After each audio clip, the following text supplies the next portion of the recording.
Senhoras e senhores, muito bom dia.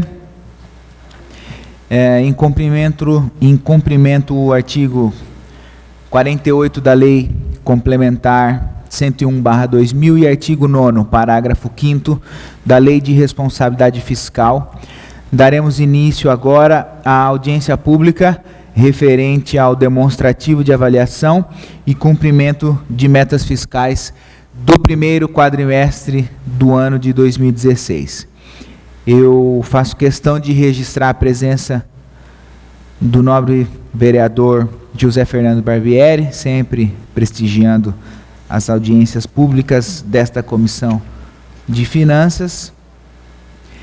Também quero registrar a presença à minha esquerda do presidente do SAENJA, Jorge Alcalde, seja bem-vindo, obrigado pela presença. O secretário de Desenvolvimento Econômico, Ângelo Suave. Também o secretário de Mobilidade Urbana do município de Jaú, o senhor Antônio Sebastião Griso, muito obrigado, seja bem-vindo. E a nossa presidente do IPMJ, Lourdes Caetano, que está presente conosco, obrigado. Demais presentes, que sejam todos bem-vindos, que possamos ter uma manhã de trabalho muito proveitosa. Ao meu lado direito está a pessoa que nos trará as principais explanações, secretário de Economia e Finanças do município de Jaú, Luiz Vicente Frederici, para quem eu, então, sem mais delongas, quero pedir que faça uso da palavra e que traga os esclarecimentos dessa manhã. Por favor, secretário. Muito bom dia, vereador Lucas Flores, presidente da Comissão de Economia e Finanças da Câmara Municipal. Gostaria de cumprimentar também o vereador José Fernando Barbieri. Também cumprimento aqui o presidente da Agência Reguladora SAENJA, o senhor Jorge Alcalde. Gostaria de também fazer os registros de cumprimentos aos secretários aqui presentes, o Antônio Sebastião Griso, secretário de Mobilidade Urbana, e o Ângelo Suave, secretário de Desenvolvimento Econômico. Também faço constar a presença de Lourdes Caetano, presidente do IPMJ. Agradeço também a presença de todos os demais funcionários que aqui nos auxiliaram. Gostaria especificamente de agradecer a Silvia Sorge e ao Lúcio Fiorelli pela ajuda à elaboração dos quadros dessa audiência pública. Também gostaria de estender o meu agradecimento a todos os funcionários da Câmara e da TV Câmara que aqui estão, e também à imprensa que aqui se encontra presente. Nós iniciamos essa audiência pública que tem como finalidade demonstrar o resultado econômico financeiro apurado no primeiro quadrimestre do exercício de 2016, em cumprimento ao previsto na Lei de Diretrizes Orçamentárias e de acordo com o artigo 9º, parágrafo 4º da Lei de Responsabilidade Fiscal, que tem como principal objetivo evitar déficits e reduzir dívidas. Na composição de todos os resultados aqui relatados, incluem-se os dos poderes executivo, legislativo, administração direta e indireta. Então, todas as despesas e todas as arrecadações do município como um todo, seja pelos seus entes autárquicos, agência reguladora, IPMJ, seja poder legislativo, seja o poder executivo, estão todos aqui unidos, e nós vamos analisar esses aspectos financeiros em conjunto. Podemos passar para o primeiro gráfico, por favor.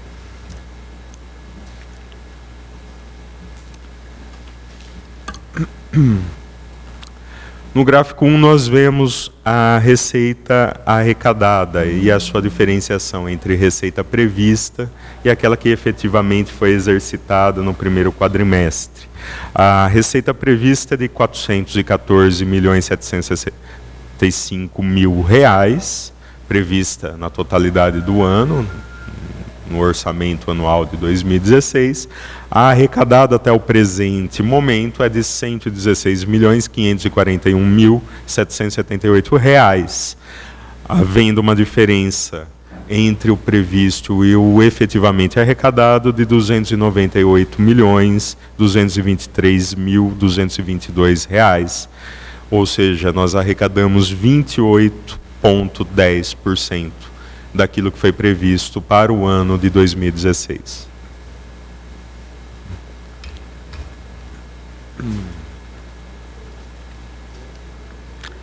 Fazendo um paralelo entre a receita arrecadada no mesmo período de 2015, nós já podemos observar aí que o comportamento da receita ela vem caindo. Em 2015, no primeiro quadrimestre, nós tivemos uma arrecadação de R$ 123.684.000. No mesmo período, agora em 2016, nós tivemos uma arrecadação de R$ 116.541.000. Ou seja, nós temos uma diferença negativa, uma variação negativa de R$ 7.142.926. Sem dúvida alguma, essa variação negativa reflete o impacto da crise econômica que nós estamos passando e toda essa crise também institucional pela qual passa o Brasil, que reflete também em sua economia. Nós temos uma variação aí negativa entre o que foi arrecadado nesses períodos de 5,78%. Nitidamente reflete os resultados econômicos da cidade, o PIB da cidade diminuiu, a atividade lucrativa, a atividade financeira da cidade foi menor e a arrecadação de recursos da cidade em cima da sua força produtiva foi menor justamente por conta dessa crise que assola o país. Próximo gráfico.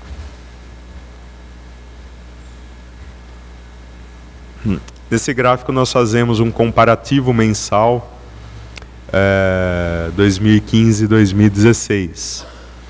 Então, já nesse comparativo, nós podemos observar uma variação negativa de arrecadação em quase todos os meses, menos em abril. Abril nós tivemos uma variação um pouco positiva, mas o comportamento da receita é sempre o mesmo. Nós estamos arrecadando menos, tanto daquilo que nós previmos arrecadar, do que como nós arrecadamos no ano anterior.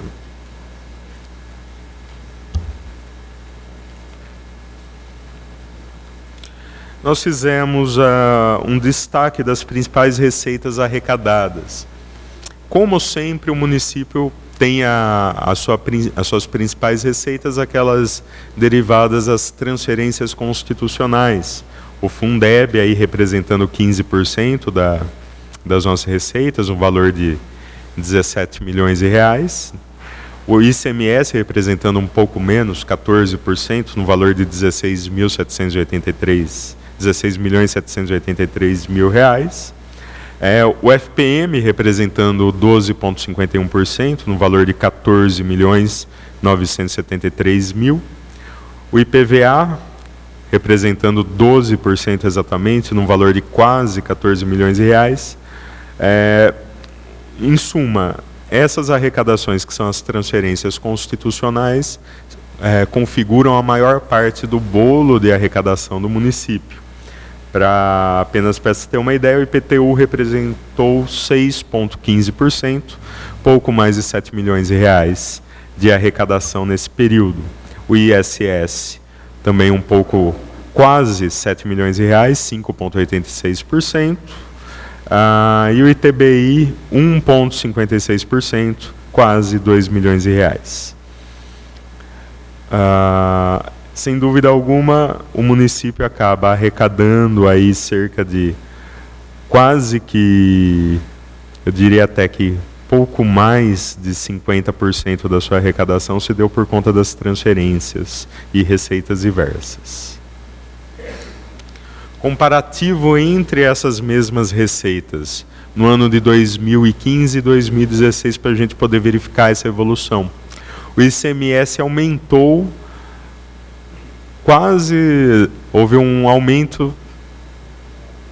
houve uma queda no ICMS de 0,38%. né? O ICMS caiu. O Fundeb teve um aumento de 1%.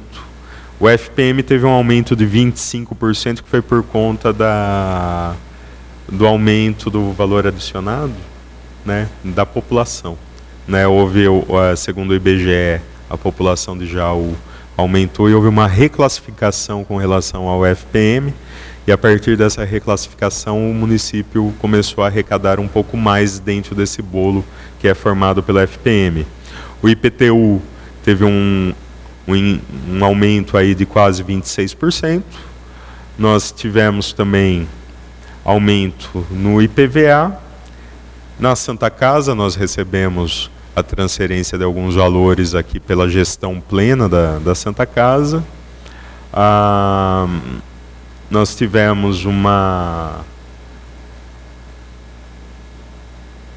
arrecadação negativa com relação ao QESE, que é uma verba destinada especificamente à educação. Enfim, a variação da receita em sua totalidade foi negativa, aqueles mesmos 5,78%, de variação a menor face ao ano de 2015. No próximo quadro, nós podemos observar o comparativo da despesa empenhada em 2015 e no mesmo período, agora no primeiro quadrimestre de 2016, existe uma variação de 38,67%, quase 40% a maior de despesa empenhada no mesmo período de 2015 para 2016. O acumulado no primeiro quadrimestre de 2015 foi da ordem de 235.782.000. E o acumulado no primeiro quadrimestre de 2016 foi da ordem de 337.717.000, havendo uma diferença aí de 101 milhões, quase 102 milhões, de variação entre o ano de 2015 e o ano de 2016. Isso se deu por conta de uma recolocação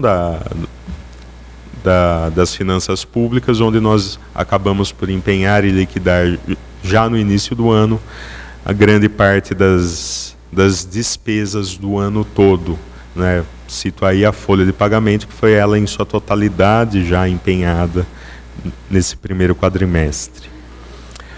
Despesas por categoria econômica. Nós temos aí um disco,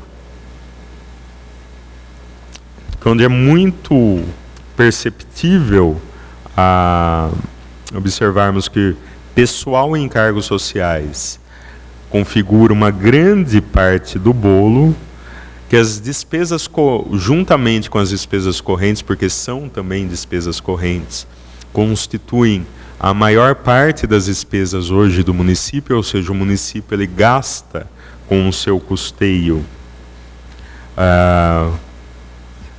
cerca de 80%, um pouco mais de 80% de toda a sua arrecadação é destinado ao custeio, ao dia a dia, ao pagamento de pessoal, encargos, aos insumos utilizados hoje pelo município, ou seja, nós estamos gastando muito com a despesa corrente. Isso é um fato que já foi verificado em todas as audiências públicas em que eu vim aqui expor, e isso acaba por diminuir a margem de investimentos. Então nós temos uma margem de investimentos aí em torno de 20%, uma margem de investimentos um tanto quanto reduzida, porém ainda está dentro do controle daquilo que nós podemos ainda dispor para a realização de obras, para a implementação de políticas públicas.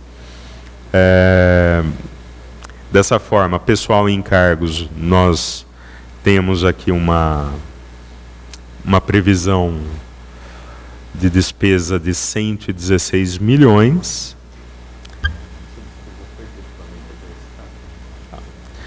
Especificamente empenhadas, 116 milhões. Outras despesas correntes são cerca de 158 milhões. Os investimentos à ordem de 52 milhões. A amortização da dívida, que é o pagamento da dívida está empenhado algo em torno de 10 milhões de reais. Vamos falar um pouco de despesas com a saúde.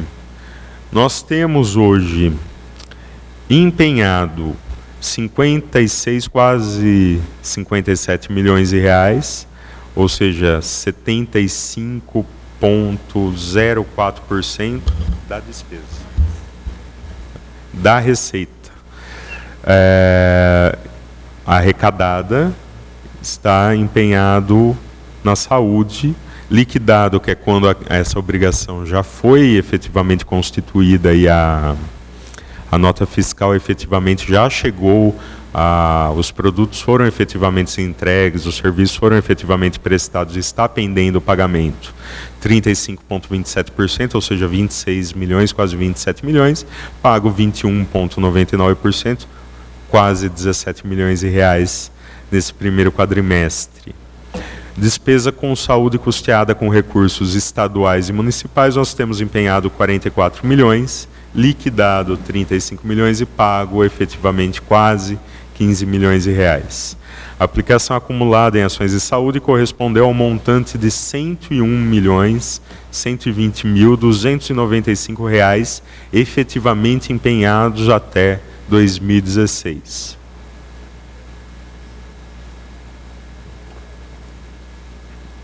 Cerca de 1/4 da previsão orçamentária para o ano todo vai ser destinado para ações de saúde. O próximo gráfico trata de gasto com pessoal, as despesas com pessoal. A apuração do percentual da despesa com pessoal ela ocorre quadrimestralmente em proporção à receita corrente líquida do município. Soma-se os valores do mês de fechamento com os últimos 11 meses anteriores. O limite máximo previsto pela Lei de Responsabilidade Fiscal é de 54%, o limite prudencial de 51,3%, e o resultado consolidado para o município de Jaú foi de 41,98%. Nós podemos observar que a receita corrente líquida foi da ordem de 320 milhões, quase, do exercício anterior. Em abril de 2016, 313 milhões. A despesa líquida com pessoal passou de 121 milhões para 131 milhões.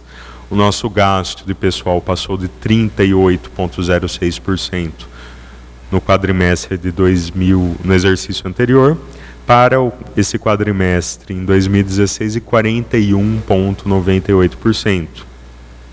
A receita corrente líquida apresentou uma queda, enquanto o gasto total de pessoal aumentou, resultando nesse aumento de percentual de gastos com pessoal em relação à receita corrente líquida.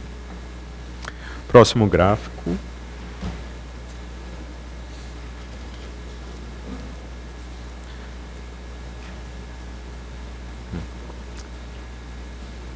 O próximo gráfico trata da aplicação no ensino. Nós temos de toda a receita empenhada, do total empenhado, 44,58%, ou seja, 34 milhões aproximadamente, empenhado em despesas com saúde. Liquidado cerca de 29%, quase pouco mais de 22 milhões de reais. Pago efetivamente com despesas de ensino, 15 milhões de reais, ou seja, 20% daquilo que foi efetivamente empenhado.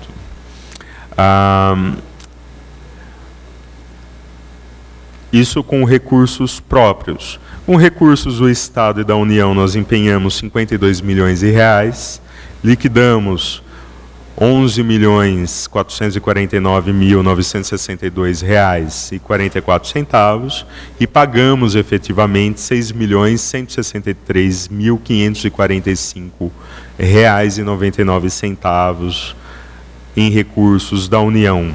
A aplicação total no ensino redunda em torno de 85.879.430 reais e 92 centavos. Próximo quadro. Próximo quadro trata de aplicações e recursos do Fundeb. Nós temos hoje empenhado R$ 43.255.999, liquidado efetivamente R$ 12 milhões e pago esses mesmos R$ 12 milhões que foram liquidados. No mínimo, nós devemos gastar 60% das despesas com profissionais do magistério. Hoje nós estamos até folgados com relação a esse limite, né? Nós temos 65,84% pagos em despesas com profissionais do magistério e 95% no mínimo pago ainda no ano de 2016. Nós temos hoje 94,18% daquilo que foi arrecadado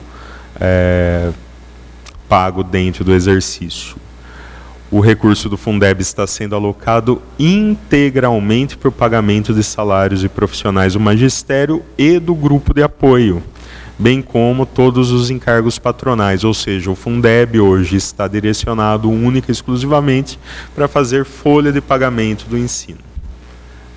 E mesmo assim nós vamos ter que aportar alguns recursos próprios para fazer frente a essa despesa de profissionais do ensino. Próximo quadro trata da dívida consolidada líquida. A dívida consolidada hoje é da ordem de R$ 103 milhões. Retirando as deduções à ordem de 50 milhões, nós temos hoje uma dívida consolidada líquida de R$ 54.603.774,56. O limite legal que se admite é até 120% da receita corrente líquida através da resolução número 40 do Senado Federal, aplicada pela Secretaria do Tesouro Nacional. Então nós estamos hoje tranquilos com relação ao limite da dívida consolidada. Ela representa 17,41%.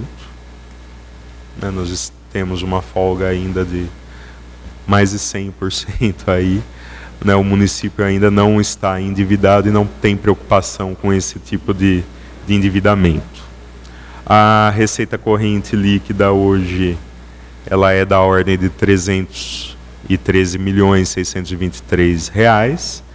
O 120% da receita corrente líquida, que seria a possibilidade de endividamento, seria R$ 376 milhões, coisa que está muito distante hoje da nossa realidade, né? A nossa dívida líquida representa 17,41% da receita corrente líquida. Bom, com isso, eu espero ter abordado todos os tópicos referentes à avaliação das metas fiscais do primeiro quadrimestre do exercício de 2016 e quero aqui me colocar à disposição para eventuais dúvidas e questionamentos. Muito obrigado pela atenção. Secretário, muito obrigado. Sempre muito importante ouvir as explicações, ter contato com esses dados, e a Secretaria de Finanças tem feito isso ao longo do mandato de forma muito excelente, muito importante e muito clara. Eu aproveito a presença do vereador José Fernando Barbieri e abro a palavra para possíveis manifestações. Pois não, vereador. Com a palavra, o vereador José Fernando Barbieri, vice-presidente da Casa. Obrigado, senhor presidente. Lucas Flores. Secretário, nós tivemos recentemente, se não me engano, dia 10 de maio, o pagamento à vista do IPTU, correto? Data que não foi prorrogada, nós sabemos por quê, ser um ano eleitoral. Eu queria saber, não está aí, mas é uma preocupação minha para ver a evolução disso, em percentuais, em comparação ao ano passado, quanto foi arrecadado neste ano? Porque porque depois, na sequência, eu tenho uma sugestão a fazer à secretaria.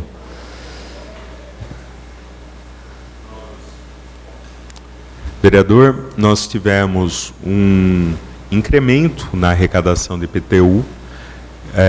Em sua totalidade, esse incremento foi da ordem de 6,15%. Eu não sei dos dados específicos da arrecadação da cota única de 2015, mas hoje, em 2016, foi algo em torno de 18 milhões de reais, quase 19 milhões, se não me engano, a cota única. Então, sim, o senhor eu lembro muito. O senhor vê um saldo positivo, então. Então, nós temos um saldo positivo dentro da arrecadação da cota única de em torno de 5% de aumento, né, que segue todo o fluxo da arrecadação do IPTU. No mesmo porque, senhor secretário, alguns municípios, nós sabemos que não podemos mexer na renúncia de receita. Sim. Mas alguns municípios, nós constatamos que aquele que paga em dia suas obrigações com o IPTU, no ano seguinte, ele tem alguns benefícios, alguns descontos. Então, isso se dá em algumas cidades, inclusive cidades grandes, como a cidade de Campinas. Então, fica aqui uma sugestão, eu não sei se teria que partir da casa aqui, do Legislativo, ou mesmo lá, não, então, através de, nós sabemos que a renúncia também não pode ocorrer, mas se esses municípios estão realizando essa situação seria importante, porque aí não seria uma renúncia fiscal, porque vai incrementar a arrecadação, tá? Então, é uma sugestão que fica aqui, para que futuramente isso possa ocorrer. Eu confesso que as folhas 4, as principais receitas 2015 e 2016, eu fiquei um pouco perdido aqui. Porque nós temos lá, por exemplo, ICMS, 2015, R$ 16.846.992, para 2016, R$ 16.783.266. Eu não estou entendendo esses 13,62, porque na minha conta eu não acho esse 13,62, se de 16.800, né, caiu para 16.700, 13% não pode ser. Eu não entendi o que é esses 13%. Não só os 13% do ICMS, dos demais também.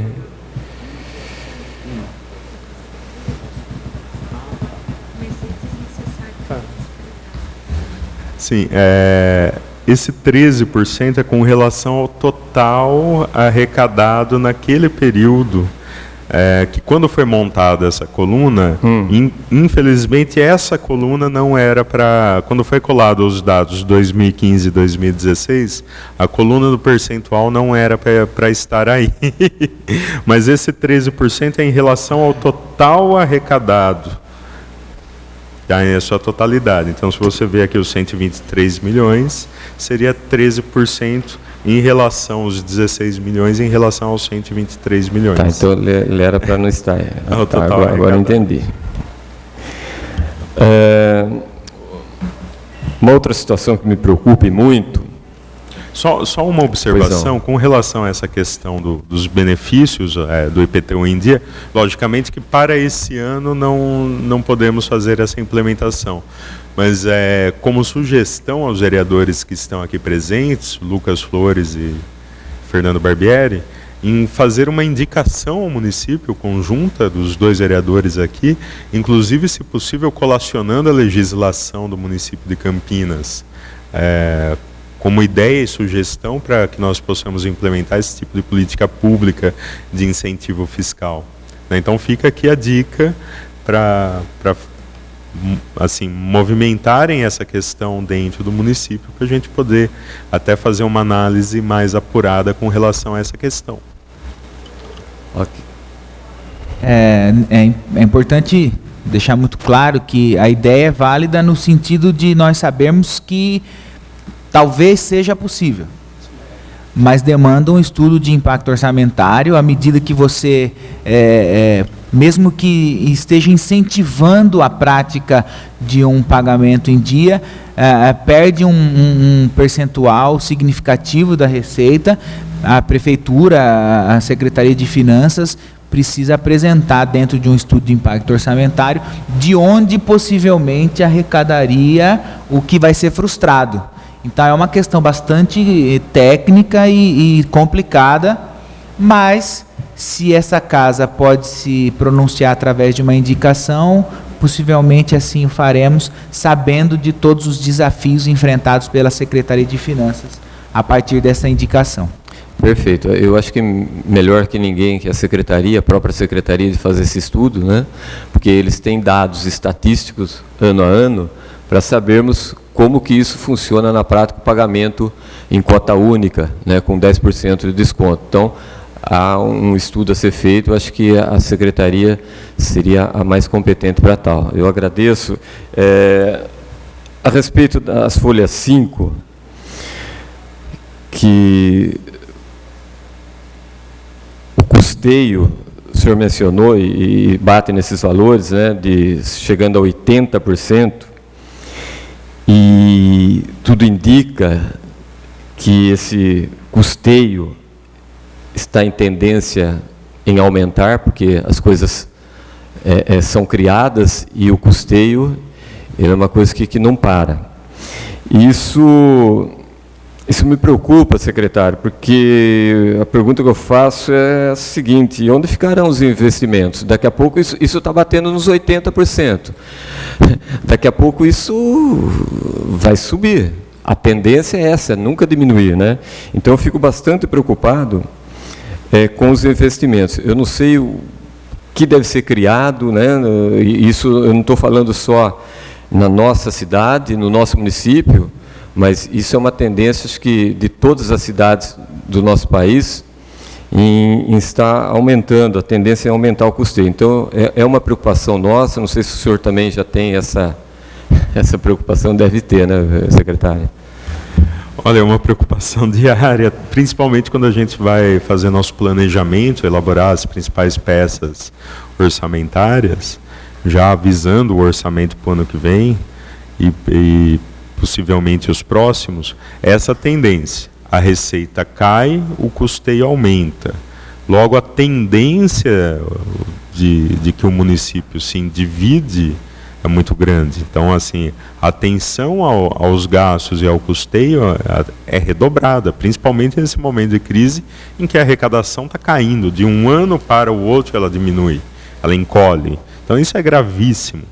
Né? Nós temos a sorte de ter um controle econômico-financeiro, um controle de planejamento, que não nos permite entrar no endividamento. Mas todos os municípios da região estão endividados. Todos os municípios da região não conseguem pagar as suas dívidas. A gente tem notícia de municípios próximos que não estão conseguindo fazer a folha de pagamento.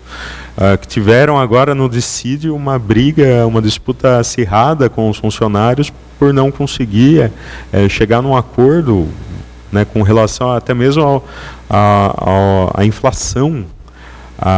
Então, assim, a questão é séria e é grave. A questão econômica hoje no país é séria e grave e deve ser tratada com seriedade. E não diferente disso, a situação econômica dos municípios que estão inseridos nesse país é séria e grave. Nós não temos fonte de arrecadação. E aumentar a arrecadação seria o mesmo que dizer vamos aumentar impostos.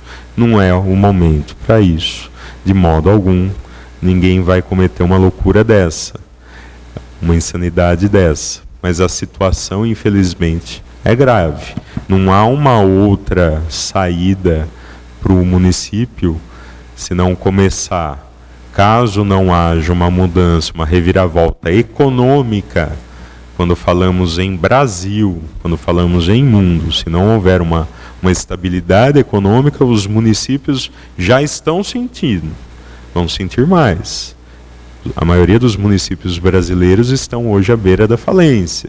Isso pode ver Frente Nacional dos Prefeitos, na Conferência Nacional dos Municípios, enfim, todos esses órgãos aí que reúnem municípios estão falando da queda de arrecadação, da frustração de receita. É o tema hoje da crise, né, o município à beira da falência, é o tema hoje mais em voga quando se fala em administração pública municipal. E é uma verdade, a nossa fonte de arrecadação é mínima e o nosso custeio vem aumentando sempre. É o município responsável pela gestão plena da saúde, por boa parte da gestão da educação, ou seja, o município vem sendo cobrado e é a célula principal onde o palco da sociedade ocorre, né? A gente que é responsável por dar o alimento a quem necessita, por dar remédio para quem precisa, por prestar um serviço de qualidade, isso recai sempre no município. Então, toda essa pressão social, econômica, ela vai sempre fazer frente, num primeiro momento, ao organismo municipal. E o organismo municipal é o mais vulnerável dentro de toda a classificação, seja dentre os entes federativos, o Estado e toda a União. Nós temos a maior dificuldade hoje em arrecadar. Então, nós temos uma dificuldade em arrecadação, na atividade arrecadatória, e temos que fazer frente a um custeio que cada vez é maior.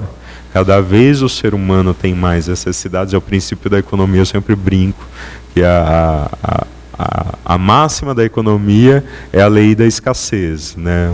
Os recursos são limitados, só que o ser humano tem necessidades infinitas. Essa é a base da economia e é o que a gente está observando hoje no município.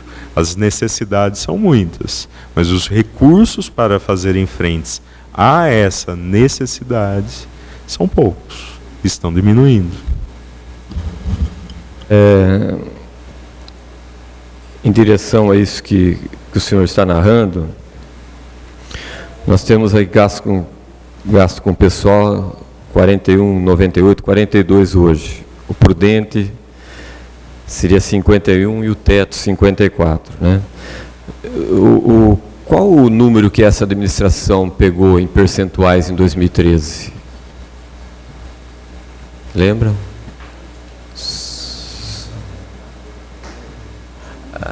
Preciso saber. Não vou saber lembrar, porque não é o objeto. Mas, assim, a gente pode fazer um comparativo de 38% para 41%. Essa variação foi sempre em torno dos 30% e alguma coisa, né? Vai aumentando ano a ano, né? Porque há o seu aumento vegetativo. O questionamento então, começou em torno de 37% no início da gestão.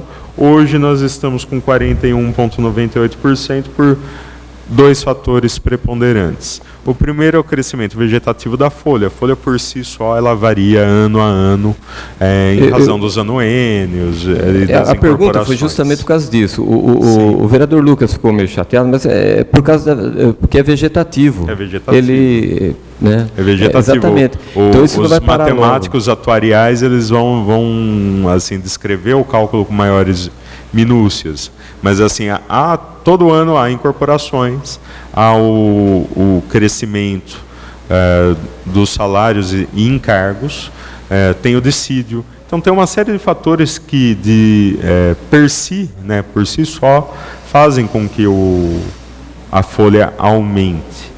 Nós temos também para esse ano a aglutinação dos funcionários do SAENJA sem a correspondente receita, ou seja, nós temos uma diminuição da receita corrente líquida por conta da diminuição da receita do SAENJA e também a diminuição por conta da crise da receita corrente líquida do município. Então todos esses fatores, sejam eles exteriores, sejam eles interiores, fazem com que a folha aumente o seu percentual face à receita corrente líquida. Exteriores que são crise, que são todas essas situações aí que abarcam, que diminuem a nossa receita corrente líquida, sejam fatores interiores que são ligados especificamente ao crescimento vegetativo da folha e as suas variantes com relação ao pagamento dos funcionários. As folhas 7... Nós temos lá a aplicação dos recursos com o Fundeb. 17.622.533. E as folhas 4 tem uma diferença, dá uma diferença de 82 mil. Eu não entendi o porquê. Dá 17.540.083.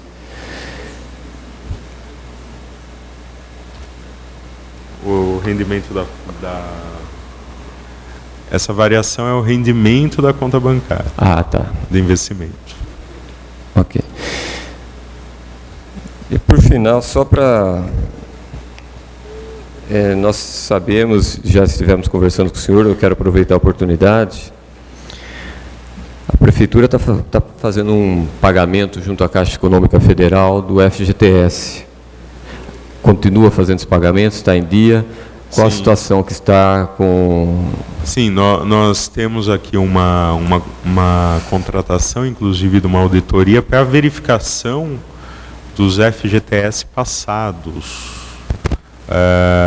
Por conta dessa variação de recolhimento, estamos falando assim de 10 anos atrás, nós estamos cumprindo com os pagamentos e com os parcelamentos junto à Receita Federal, mas ainda temos algumas verificações de FGTS que estão pendentes ainda de nós contratarmos um especialista, um auditor, para fazer toda essa verificação, se não me engano, para finalizar esses valores ainda, inclusive. Mas nós temos um parcelamento e estamos realizando esse parcelamento. Mas o escritório para tal já foi contratado, não foi?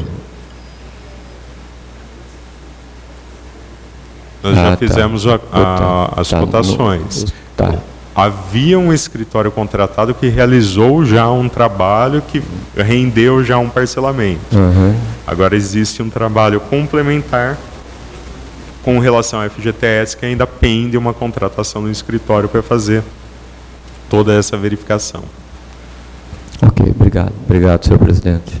Obrigado, vereador José Fernando Barbieri, vice-presidente da Câmara Municipal de Jaú. Eu gostaria de, antes de franquear a palavra para quem mais deseja fazer uso, eu gostaria de fazer uma observação quanto ao que nós estivemos aqui comentando sobre custeio e investimento dentro das despesas do município. É sabido que, neste momento, cidades circunvizinhas, cidades do mesmo porte, posso citar até mesmo o governo do estado do Rio de Janeiro, enfrenta grandes dificuldades para manter o seu custeio. A sua receita corrente líquida não é das melhores, por causa da frustração, o que não acontece em Jaú. Por exemplo, o governo do estado do Rio de Janeiro não vem conseguindo pagar a folha dos seus funcionários, enquanto Jaú, na administração do prefeito Rafael, tem conseguido no final do ano pagar o salário de dezembro, o 13º adiantado e depositar antes do dia 5 de janeiro o salário dos funcionários, para que eles tenham um período de recesso com maior tranquilidade financeira. Eu estou comentando isso porque nós sabemos também que todo o quadro econômico, seja ele do tamanho que for, no país ou no continente em que ele estiver alocado, todo o quadro econômico ele é cíclico. Nós estamos passando por um momento, a economia do Brasil está em retração, mas nós sabemos que não há mal que dure para sempre. E eu tenho visto com muito bons olhos a gestão fiscal e financeira da Secretaria de Finanças do município de Jaú, que está num momento de retrocesso, de retração, melhor dizendo, enfrentando as dificuldades econômicas do país de forma muito eficiente, garantindo o pagamento de despesas e a capacidade de investimento no município de Jaú, apesar do quadro econômico do país. E nós esperamos que esse ciclo econômico deficitário, difícil, pelo qual o país se encontra, ele seja superado rapidamente e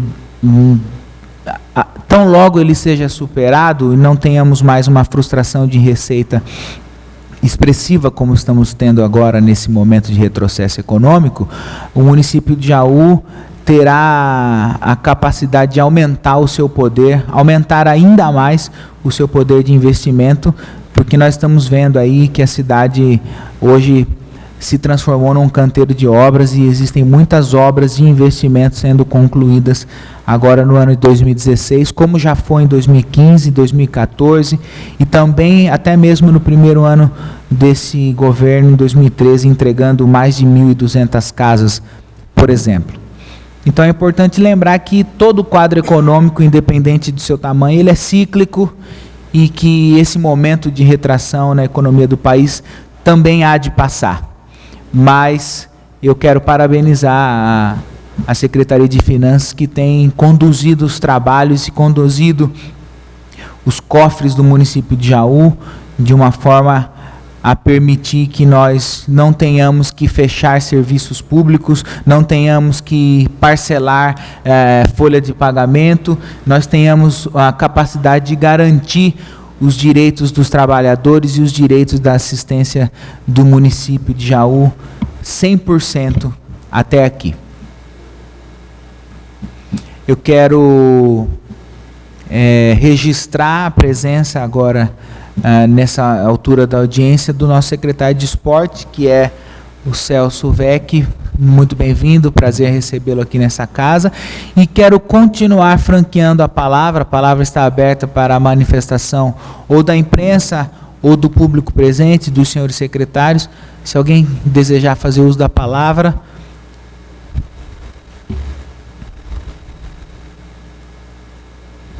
Não? Então, eu acredito que nós estamos satisfeitos com o resultado da audiência. Houve uma explanação bastante importante. Nós tivemos a presença de vários secretários municipais, a presença do vereador José Fernando Barbieri, e a televisão, a TV Câmara, vai colocar no seu quadro de programas a reprise desta audiência para que possa ser assistido pelo maior número de pessoas possíveis. Desta forma, nada mais havendo, dou por encerrada a presente audiência e determino a juntada da ata digital. Ok? Bom dia, Deus nos abençoe.